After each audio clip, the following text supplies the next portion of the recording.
이재명 더불어민주당 대표가 대장동 개발 특혜 의혹에 연루된 측근 인사들의 구속 사태 그리고 자신을 향한 검찰 수사 관련 보도 등에 대해 작심 비판을 가했습니다. 네, 이런 가운데 여야는 이태원 참사 국정조사 주도권을 놓고 신경전을 이어가고 있는데요. 오늘 두 분과 함께 정치권 소식 짚어보도록 하겠습니다. 오늘은 원영석 변호사, 서용주 민주당 상근부 대변인 나오셨습니다. 안녕하세요. 예, 반갑습니다. 예. 자, 대장동 일당 중 한 명이었던 남욱 변호사가 이제 한 발 더 나아간 법정에서의 폭로 수위를 높였는데 대장동 사업으로 가장 많은 이득 챙긴 사업체의 이 대표 측 지분이 있다 한 데 이어서 이 대표 측에는 이재명 대표 포함되고 대장동 일당과 공동 목적을 갖고 있기도 하고 또 대선 염두에 뒀다 이렇게 주장을 했는데 일단 뭐 파급력이 있는 발언이라는 분석도 있고요. 일단 발언 내용 어떻게 보시는지부터 좀 들어보겠습니다. 예, 남욱 변호사는 이 대장동 사업에 어찌 보면 메인 중에 메인입니다. 예. 그러니까 김만배를 이재명 대표에 대한 로비를 하기 위해서 영입한 사람이 남욱 변호사거든요. 그래서 남욱 변호사가 모든 것에 처음부터 끝까지 다 알고 있는 사람이고 오히려 김만배조차도 남욱 변호사가 활용을 하기 위해서 데려온 사람이기 때문에 전체적인 어떤 그림 그런 걸 너무나 잘 알 수밖에 없고 그리고 예. 이제 지금 더 한 단계 진전되면 진전될수록 남욱 변호사는 더 상세한 이야기를 풀 수밖에 없는 입장입니다. 무슨 말이냐? 남욱 변호사는 이 문제를 풀면 풀수록 자기의 책임이 적어집니다. 그러니까 다른 사람들이 풀면 풀수록? 예, 그렇습니다. 그러니까 자백을 많이 하면 많이 할수록 그리고 사실관계를 더 정확하게 설명하면 설명할수록 다른 사람한테 본인의 어떤 형사적인 책임을 나눠서 지게 할 수 있는 거죠. 남욱 변호사가 한 이야기 중에 내가 한 것까지만 내가 책임지겠다라는 말, 그게 이제 어찌 보면 가장 중요한 이야기인데요. 더 이상 내가 하지도 않은 거 가지고 내가 책임지진 않겠다. 그러면 사실관계를 더 자세히 풀어야 됩니다. 원 변호사 말로는 이제 발언을 하고 내용을 얘기하면 할수록 본인의 짐은 좀 덜어지는 상황. 이라 분석하셨는데. 네. 서용주 의원은 어떻게 보셨어요? 저는 보면은 그렇죠. 자백을 하면 할수록 형량이 줄어든다. 저는 반대로 검찰이 시킨 대로 할수록 형량이 줄어든다. 저는 그렇게 보여요. 그러면 이 남욱 변호사가 나와서 지금 계속 여론전을 합니다. 재판에서 얘기하는 것보다 더 많은 여론전을 하고 있어요. 저는 그렇게 생각하고 있거든요. 근데 이건 뭐냐? 본인이 정말 이걸 했다 안 했다 부인을 하거나 어떤 자기의 진술을 바꿀 때 있어서 명확하고 정확한 얘기 한두 마디면 됩니다. 그런데 이거를 계속 키워가요. 최근에 보니까 전혀 상관이 없는 이광재 의원, 김태년 의원까지 끌어들여서 무슨 이재명 당시 시장을 설득하려고 했다. 이런 얘기까지 하잖아요. 그러니까 안면식도 없는 사람을 끌어다가 얘기를 하는 것들은 결국에는 남욱이 그냥 조금 횡설수설하는 느낌을 주는 것 같아요. 진술 자체가. 그냥 임팩트 있게 한마디만 하면 되는데. 그래서 지금 남욱 자체는 다 보면은 카더라식 들었다, 전에 들었다. 자기는 잘 몰라요. 그냥 누구한테 이렇게 만병한테 들었는데 이런 식으로 하기 때문에 저는 남욱 변호사 입이 결국에는 전체 검찰이 지금 짜놓은 이 수사 자체를 망가뜨릴 수 있는 단초가 될 수도 있다. 저는 그렇게 보고 있습니다. 그런데 지금 이야기하는 것들이 법정에서 진술하는 내용도 있지 않습니까? 그 내용도 있죠. 예. 근데 잘 보시면 유동규, 남욱, 김만배는요 대장동 일당이에요. 근데 검찰이 풀어줬죠. 풀어주고 나서 뭘 했습니까? 유동규하고 남욱은 나와서 여론전을 했어요. 바깥에서. 그렇죠. 기자들한테 유동규 씨가 얼마나 많은 기자회견을 했습니까? 그렇죠. 인터뷰도 했고요. 그다음에 남욱 씨도 마찬가지예요. 거부하지 않습니다. 근데 김만배 씨는 재판부에서 얘기를 한다고 하는데 지금 남욱이 기대는 건 김만배 씨 입이에요.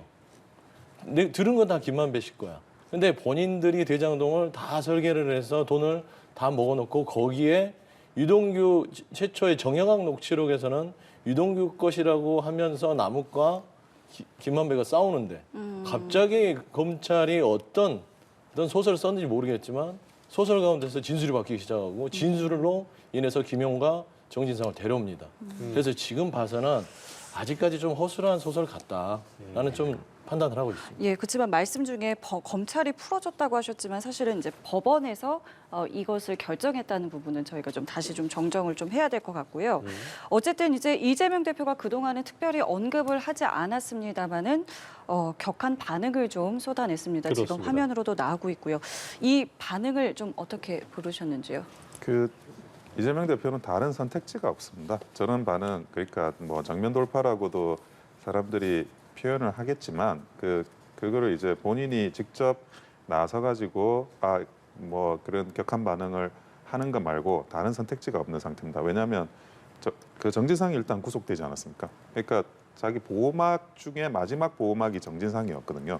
정진상이 뚫리면 바로 이재명 대표 본인한테로 바로 들어오는 거고, 그러면 이제부터는 본인이 말을 해야 되는 상황이 됐고, 그리고 이제 그 어떤 전쟁이든 그 총사령관이 마지막에는 그 권총을 쏴야 되는 상황이 오는데 지금은 그 상황까지 도래를 한 겁니다. 그리고 이게 좀 여러 가지 상황들이 있을 수 있겠지만 이재명 대표는 이 사실관계를 민주당 내부하고 공유하는 것 같지는 않아요. 무슨 말이냐? 그 어떤 죄책이 있을 때 그 피의자가 이제 내부적으로 공유를 하고 법률 지원단이나 이런 사람들하고 공유하고 그걸 예. 어떻게 할지 풀어나가야 되지 않냐라고 이제 하면서, 그러면 이제 그 정말 이제 부당하다. 이 수사가 부당하다 그러면 그런 사실관계를 하나하나 조목조목 잡아가지고 공동 대응 전선을 나서는 게 맞는데 대부분 이제 민주당 발로 나오는 이런 대응들이 보면 조금 단순해. 뭐 그냥 야당 탄압이다. 뭐 믿을 수 없다. 그냥 한 사람의 진술만 가지고 되느냐, 이런 게 이제 로직이 조금 단순하게 가는 거는 그 내용 공유를 이재명 대표가 하지 않고 있는 거거든요, 내부적으로. 그 전에 이제 드루킹 때도 이제 잘 보시면 아시는데, 드루킹 때도 그런 이제 SNS 상에 일어나는 여론 조작을 고발한 게 추미애 의원이었어요. 그러니까 그럼에도 불구하고 그 드루킹 일당과 추미애 의원 쪽이 이제 내용 공유가 안 된 거예요. 이것도 마찬가지인데, 내용 공유가 안 되면 결국 이제 이재명 대표가 자기가 어떤 손을 써야 되는, 다른 사람을 통하지 않는 그 단계가 오게 됩니다. 지금 이제 그 단계가 왔다고 봐야 되고, 그래서 이제 뭐 민주당에서 여러분들이 많이 이렇게 이 부분에 대해서 지적을 하실 수는 있는데 이재명 대표한테 사실관계를 좀 물어봤는지가 좀 궁금하긴 해요. 저번에 이제 그 박범계 전 장관 또 이제 뭐 그 구속영장에 있는 몇 가지 이제 문구 가지고 이걸 뭐 맞다 안 맞다 이런 식으로 발언하신 적이 있는데, 박범계 전 장관이 이제 법무부 장관이기 때문에, 장관을 했기 때문에 어찌 보면 이 사실관계 내용을 민주당에서는 제일 잘할 수밖에 없는 사람입니다. 그런데 그분이 하실 수 있는 이야기가 겨우 이제 증거인멸하고 뭐 이런 게 있는데 범죄 소명에 대한 문구가 적시되지 않았기 때문에 범죄 소명이 없다. 이거는 그냥 뭐 진짜 말꼬리 잡기거든요. 그래서 이제 그 부분에 대해서 한동훈 장관 또 어떤 지적을 했는데 어쨌든 내용 공유를 안 하고 있어요. 내용 공유를 안 하면 결국에는 이제 그 이재명 대표가 본인이 모든 걸 다 처리해야 되는 그런 어떤 클라이막스가 곧 도래하게 됩니다. 이 부분에 대한 팩트체크를 좀 해보죠. 당내의 분위기가 진짜 어떤지, 수사 내용에 대한 공유가 좀 보여드려야 알려지고 되나요? 있는지 내용 공유를 좀 보여드릴까요? 방송 중이라서 힘들 것 같고. 네. 내용 공유 충분히 되고 있는데 내용 공유가 안 된다? 내용 공유할 게 뭐 있어요? 왜냐하면 검찰이 이미 백지 위에다가 설계를 해서 예. 허위의 사실을 가지고 공격해서 들어오는데 아무것도 없습니다. 그래서 소설이라고 하는 겁니다. 백지 위에 그린 검찰의 지금 공소장들은 본인들이 그린 소설이라고 할 수밖에 없는 겁니다. 지금 김용부 원장도 그러고 정진성 실장도 그러고 받은 바가 없고 유동규의 진술과 남욱의 진술에 의존해서 이들을 구속시켰잖아요. 방어권도 보장하지 않고 구속시켰습니다. 그리고 이재명 대표 자체도 그런 사실이 없어요. 그러니까 할 말은 소설이다. 사실 무근이다. 그 공유할 게 뭐 있죠? 그러다 보니 검찰이 이재명 대표의 이미 이 윤석열 정권 시작되면서 검찰 인사로 포석이 되고 검찰 인사들을 한동훈 사단으로 포석을 하고 이재명 대표 흔들기로 가겠구나라는 우려가 현실로 온 거예요. 그렇기 때문에 검찰의 공격이 이게 다분히 정치적이고 다음 총선과 뭐 재집권, 그다음 민주당을 흔들어서 뭔가 정치적 이득을 얻으려는 거 외에는 없다. 사실관계가 없다라는 것이고 사실공유 매일 분단위로, 초단위로, 시단위로 하고 있다. 그런 부분에서 걱정 안 하셔도 된다. 그런 말씀드립니다. 근데 이제 당내에서 보면은 이제 친명계와 비명계 또 이렇게 의견이 좀 엇갈리고 있다는 뭐 분석도 나오고 있고, 그러니까 유감 표명 비명계 중심으로 유감 표명 요구를 압박했던 것과는 정반대의 기류다. 이재명 대표의 어떤 어제 강한 그 반박의 표현이 그런 부분들이 있어서, 그러니까 뭐 당내 지지자들도 그렇고 국민들 입장에서는 저런 걸 좀 말끔하게 좀 자기 입장이 어떤 건지 좀 매조직을 해야 되지 않을까라는 생각을 할 수도 있거든요. 이 부분은 어떻게 좀 봐야 될까요? 그러니까 두 가지로 보면 될 것 같아요. 첫 번째는 지금 이제 당내에서 나오는 좀 쓴소리 부분들은 예. 결국에는 이게 윤석열 정부와 검찰이 노리는 거죠. 민주당이 어떤 이런 이재명 대표를 흔들므로써 분열을 초래하는 것들, 이게 정치적 이득이라고 보는 것이고요. 두 번째는 이재명 대표가 입을 연 것은 그런 얘기들이 있었어요, 안에서. 왜 이재명 대표가 조용하냐. 그러니까 국민들이 보기에나 당원들이 보기에 뭔가 숨기고 싶거나 아니면 자신이 없는 거 아니냐. 그러다 보니까 이 대표는 내가 말을 아껴야만, 왜냐하면 저쪽에서 들어오는 공격들이 내 말을 통해서 오해를 하고 말꼬리를 잡고 들어올 것이니 이런 부분들은 정면 돌파하려면 재판, 어차피 검찰이 기소할 거 아니에요. 저는 기소할 거라고 봐요. 뭐 체포영장 때리고 공수구속영장도 하고요. 그렇기 때문에 본인의 방어권 차원에서는 개인으로서는 말을 아꼈던 것인데 이제는 더 이상 침묵을 하는 것은 당내에서도 그렇게 쓴소리가 나오고 우리의 목소리가 나오기 때문에 이제는 좀 설명을 해야겠다 하는 측면에서 좀 이제는 좀 적극적으로 얘기를 할 것 같아요. 그게 궁지에 몰려서 아니면 본인한테 칼날이 와서가 아니라 네. 이제는 조금 더 정확한 메시지들을 통해서 국민들한테 알릴 필요가 있다. 그렇죠. 그러다 보니 지금 여론조사도 보면은 국민들은 지금 윤석열 정부의 검찰의 수사는 정치 보복성이 짙다라는 여론이 과반 이상으로 나오고 있다라는 측면에서는 좀 저는 이게 끝에까지 갔을 때 검찰이 정말 이 정치 보복성이 드러났을 때 공중분해도 될 수 있는 상황이거든요. 정말 신중하게 접근해야 된다. 저는 그런 주장을 하고 싶습니다. 말씀 중에 이것이 이제 이 대표 개인의 문제가 아니라 이제 야권 흔들기를 노린 것이다라는 말씀을 하셨는데요. 이러한 분석이 사실은 나오고 있습니다. 어떻게 좀 보고 계세요? 그 야권 흔들기라고 나올 수 그런 말이 이제 나오는 게 좀 적절치 않은 게 애초에 전당대회 할 때부터 사법 리스크가 있다는 건 민주당 내부 사람들이 모두 다 공유를 하고 있었습니다. 그러니까 흔든다라는 것도 좀 흔들린다는 것도 적절치 않은 게 이 리스크는 예견된 리스크였고 이 리스크가 현실화될 때 어떻게 움직여야 될지는 민주당 내부 구성원들이 자기 마음속에 어떤 판단은 다 내려져 있는 상황입니다. 그러니까 흔들리는 건 아니고요. 그러면 이제 플랜 B, 플랜 C가 그냥 쭉쭉 가는 거거든요. 네. 그런데 지금 현재 이제 이재명 대표가 이제 본인의 발언을 하기 시작했고 그 본인의 발언을 하기 시작했다는 것 자체는 이게 어느 정도 시간적으로 예. 어떤 클라이막스로 가는 단계가 임박을 했다는 거고 그러면 이제 각자가 선택지에 놓이게 되는 거죠. 민주당 내부 사람들이 이재명 대표를 사수할 거냐 아니면 이재명 대표를 손절할 거냐 거기에 대한 거는 뭐 이미 모두가 예견하고 있었기 때문에 그게 네. 뭐 크게 어떤 흔들리거나 민주당이 그럴 것 같지는 않아요. 민주당이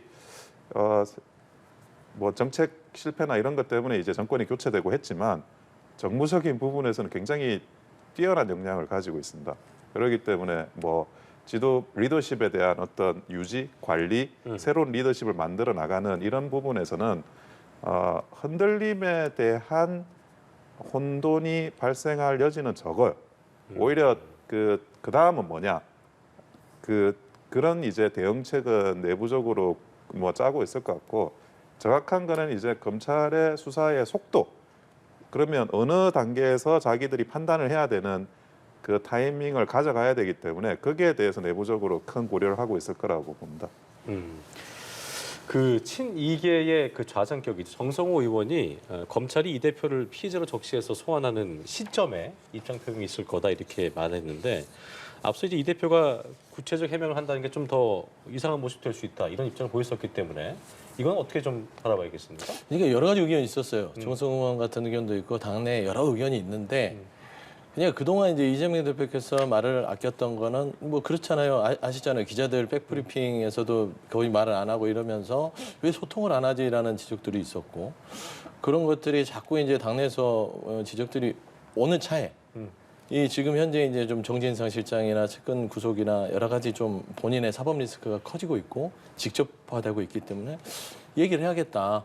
이제는 얘기를 하는 게 맞지 않겠냐. 더 이상 그러니까 당을 위해서 본인은 이제 본인 리스크, 이 발언의 리스크를 좀 줄이려고 말을 안 했던 건데 이제는 그게 더 큰 리스크가 되니까 당의 리스크를 줄이기 위해서 이제는 조금 더 말을 통해서 그 사건에 대해서 질문에 대해서 명확한 해명을 하는 것들이 낫겠다라고 지금 판단을 한 것으로 알고 있습니다. 예. 그래서 그 부분을 대단히 큰 의미를 줄 필요는 없는 것 같고요. 이제는 좀 적극적으로 좀 스타일을 바꾸겠다. 그렇게 생각하시면 될 것 같아요. 알겠습니다. 자, 그리고 여야가 우여곡절 끝에 이태원 참사 국정조사에 합의를 했습니다마는 뭐 시작부터 좀 충돌하는 모습이 보여지고 있는데요. 일단은 뭐 국민의힘 내부에서는 조사 대상에 이제 대검찰청이 포함된 데 대해서 비판이 좀 있었고요. 민주당은 이상민 장관의 거취 문제를 들고 나왔는데요. 지금 이 상황을 좀 어떻게 보고 계시는지요? 근데 사실은 그 국정조사 전국에서는 예. 국민의힘이 민주당의 상대가 안 됩니다. 이게 무슨 그 법률안도 아니고 거부권이 있는 것도 아니기 때문에 그 민주당이 밀어붙이면 국민의힘이 그거를 그 상대해 가지고 어떻게 다른 수단으로 대응할 수 있는 그런 방안이 없어요. 그러니까 때리면 얻어맞는 수밖에 없는데 그러니까 여론적인 입장 표명을 한다 하더라도 예, 방법적으로 예. 뭐 방법이 없다. 방법이 없고 그러면 이제 얻어맞는데 어떻게 잘 얻어맞느냐. 사실 초이스는 그거밖에 없는 거거든요. 근데 어떻게 맞을지, 뭐 머리를 맞을지 아니면 어깨를 맞을지 이제 선택지는 그거밖에 없는 상태에서 어떤 게 잘 맞는 거냐에 대한 고민이라고 사실은 봐야 됩니다. 예. 그러니까 지금 말씀하신 거는 국민의 입장에서는 피해 최소화라는 개념을 볼 수 있을 텐데 피해 최소화, 그러니까 책임을 최소화하는 책임을 건가요? 최소화. 예. 뭐 그럴 수도 어떻게 봐야 있겠는데 될까요? 그래서는 안 되죠. 이거 굉장히 저는 이번에 깜짝 놀랐던 건 12구 이태원 참사가 벌어지고 나서의 현 정부의 대처하는 자세. 국민들은 굉장히 분노하고 있습니다. 특히 최근에 유족들이 정말 그 피눈물 흘리는 기자회견을 했을 때 그 전에 보십시오. 그 안전의 총 주무부처장과 이상민 장관을 지키기 위해서 얼마나 많은 노력을 합니까? 누구 하나 책임진 사람 없이 수사를 끝내서 그리고 나서 책임지겠다? 이게 무슨 말이 됩니까? 이게 정부의 자세입니까?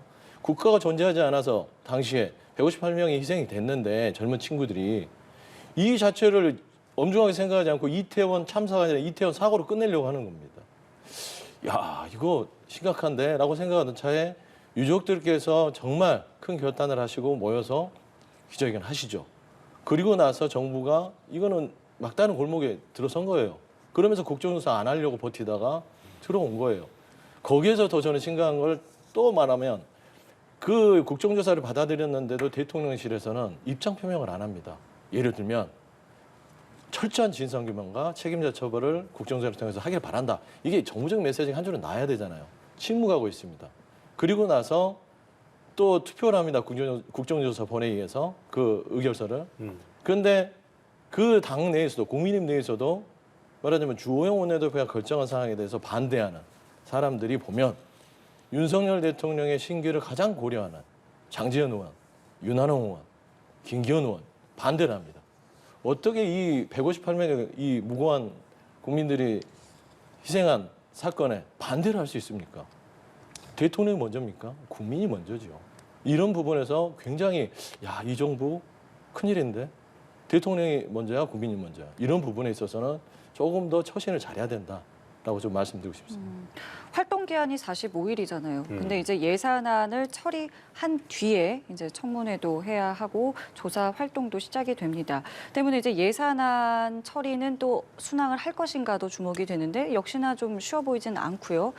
때문에 이게 국정조사 자체가 벌써부터 이제 연장되는 거 아니겠느냐라는 이야기도 나오고 있습니다. 좀 순조롭게 좀 진행이 될 거라고 보시는지요? 역대 예산안 처리가 순조롭게 진행된 전례가 없습니다. 그렇죠. 그렇습니다. 예, 한 번도 뭐 예산안 처리가 순조롭게 진행된 적이 없고 그리고 이게 좀 이게 답답한 이야기이긴 한데 그 최고로 확대된 재정 상태로 갔을 때 오히려 예산안은 잘 처리가 된 적이 있어요. 무슨 말이냐? 이제 그 선심성 예산, 지역구 예산 이런 거를 이제 국회의원들은 바랄 수밖에 없고 그 국회의원들이 자기 지역구에 많은 예산을 내려주는 기조로 갈 때는 오히려 그 제대로 처리 안 되는 와중에서도 잘 처리되는 경우가 있었고, 근데 지금 이미 그 윤석열 정부는 이제 그 긴축 예산 상태로 기조가 변경되지 네. 않았습니까?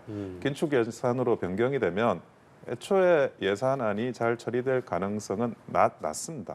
지금 뭐 예산안이 제대로 잘 처리될 리도 없지만, 그럼 예산안을 처리하고 국정조사를 한다 그러면 뭐 국정조사 기간은 많이 이렇게 연기되거나 아니면 뭐 순항하진 않을 거라고 생각하고 있습니다. 예. 예산안 협상도 원내 지도부 몫이 될 수도 있을 것이다. 연장 역시 원내 지도부의 정치력에 의해서 될 수도 있을 것이다라는 이야기가 그래서 나오는 것 같은데, 때문에 말씀하신 것처럼 아까 주호영 원내대표 이야기하셨잖아요. 내부에서는 뭐 여러 가지 이야기가 있습니다만은 어쨌든 뭐 야당에서는 뭐 합리적인 결정을 했다 이런 이야기도 나오고 있고요. 앞으로 이 국정조사 과정에서 주호영 원내대표의 어떤 역할도 계속 주목이 될 것 같고, 순항이 할지 이 부분도 좀 주목해서 봐야 될 것 같고요. 그러니까요. 어저께 이제 그 대통령실, 그러니까 대통령 관저에서 주호영 원내대표랑 해서 호응을 했죠. 정진석 위원장이랑 만났죠. 회동이 예, 있었죠. 예. 회동을 했는데 비밀 회동을 했죠. 예. 뭐 기사를 보니까 수다만 떨다 끝났다고 하던데. 근데 저는 모르겠어요. 주호영 원내대표에 대해서 대통령이 감정이 안 좋은 건 있어요. 저번에 김은혜 수석 쫓아냈을 때, 퇴장시켰을 때 대통령께서 유감 표명하셨죠. 그다음에 이번에 국정조사 부분에 있어서도 자세한 내용을 모른다 정도까지 이진복 수석이 얘기를 했을 땐, 그러니까 이 뭐 대검 부분을 마지막에 뒤집으면서 또 옥신각신했지 않습니까? 그 부분이 또 맞득치 않았을 거예요. 그러니까 장제원 의원이나 김기현 의원이나 윤한 의원이든 그 윤석열 대통령의 복심을 할 수 있는 분들은 반대표를 던졌던 거예요. 그러니까 저는 주호영 의원은 정치를 했다고 봅니다. 그런데 솔직히 대통령실은 정치를 잘 못해요. 몰라요. 근데 이게 과연 잘 합이 맞을지는 그거는 좀 지켜봐야 될 것 같아요. 그래서 순항하는 부분들은 주호영 원내대표는 오랫동안 정치에 공력이 있기 때문에 저는 잘 선택했고, 국정조사를 하지 않으면 국민의힘이나 윤석열 대통령한테는 정말 해가 되는 거를 판단했다고 봐요. 그래서 합리적 선택을 한 거죠. 안 했으면요 큰일 납니다. 그러면은 대통령은 주호영 원내대표 칭찬해 줘야 돼요. 근데 제가 봐서는 어제 무슨 얘기를 했는지 모르겠어요. 하지만 제가 봐서는 주호영 원내대표한테 그래도 한 번, 두 번 더 기회를 주지 않았을까. 잘 좀 하십시오. 자꾸 좀 나 마음에 안 들게 하시면 저 화냅니다. 라고 했을 수도 있다. 그래서 좀 순항할지 어쩔지 모르지만 주호영 원내대표의 그 정치력이라면 그래도 야당하고 최소한 좀 뭔가 협상을 하고 만나고 하는 부분들에 있어서는 충분히 열려 있다. 좀 그렇게 보고 있습니다. 예. 지금 서영주 부대변인 얘기대로 자연스럽게 좀 넘어가겠습니다. 어제 그 윤 대통령과 국민의힘 지도부 간에 3시간 20분 꽤 길었습니다. 예. 송년회를 겸한 만찬 회동이 있었는데 전진색 비대위와의 첫 만남이기도 했고요. 윤 대통령과 당 지도부 어떤 얘기 오갈까 굉장히 주목되기도 했었고, 현 시점에 워낙 많은 현안들이 있기 때문에. 근데 지금 서영주 대변인 반론은 뭐 수다 크게 큰 유의미한 대화가 있지는 않았었던 것 같다 이게 얘기하셨는데, 이번 만찬 일단 어떤 의미로 보고 계신지, 그리고 또 어떤 얘기가 오갔을지 좀 예상해 볼까요? 예. 그 대통령실하고 당이 커뮤니케이션이 잘 안 되고 있습니다. 이게 계속 문제가 되고 있는데 시간이 흘러도 이게 개선이 잘 안 돼요.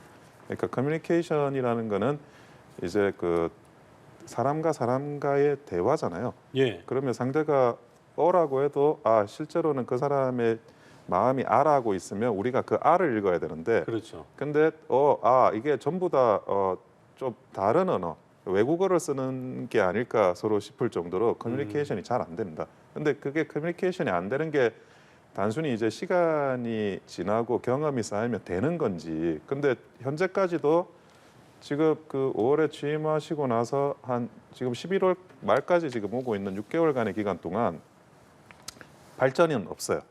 그 발전이 없는 건데 이 커뮤니케이션 문제가 잘 안 되는 문제가 계속 가는 게 맞는 끝에 대한 의구심이 있고, 아마 만찬이라는 게 결국 이제 사람 얼굴을 보는 거잖아요. 그 커뮤니케이션의 핵심은 이제 상대 말도 있지만 그 표정도 있고 눈빛도 있거든요. 대통령이 어떻게 생각하고 있고 어떻게 표정을 짓고 이런 것까지 이해를 해야지 그 사람들이 이제 제대로 이제 대통령의 뜻이 뭐구나 이렇게 말을 할 수가 있습니다. 예. 그러니까 말로 할 수 있는 커뮤니케이션 이상의 커뮤니케이션 내용들이 실제로 만나면 담길 수 있고, 그런 것들을 이제 한번 스킨십이라고도 표현할 수 있는 네네. 것들을 한번 가지는 게 서로 간의 커뮤니케이션 문제가 계속 문제되고 있거든요. 이거를 좀 개선할 수 있는 방안이 아닐까 싶고요. 지금 이제 대통령실 당이잖아요. 네. 근데 확실한 거는 대통령실과 당은 커뮤니케이션이 잘 안 돼요. 그게 누구 책임인지는 모르겠지만 그 부분에 있어서 뭐 주호영 원내대표가 이제 뭐 여러 가지 좀 곤란한 상황에 빠지고 있는데 그게 주호영 원내대표의 잘못은 아니고요. 주호영 원내대표대로 나름 커뮤니케이션을 당연히 대통령실하고 하겠죠.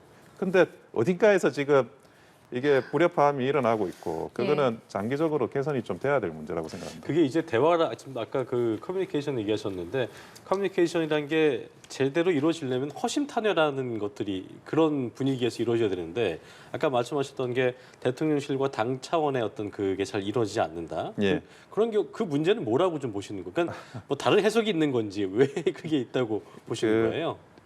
제일 이제 커뮤니케이션에서 중요한 거는 신뢰와 책임의 문제가 좀 해소가 돼야 돼요. 네. 누구를 믿어야만 사실대로 이야기할 수 있고 그 소통의 내용이 더 확대될 수가 있거든요. 근데 대통령은 기본적으로 이제 그 정치를 입문하신 지가 1년, 2년 정도밖에 안 되시지 않았습니까? 네. 그런 상황에서 이제 신뢰와 책임 문제를 본인이 적극적으로 어프로치하는 게 현실적인 제약이 있는데 그러면 반대해서 어프로치를 해줘야 돼요.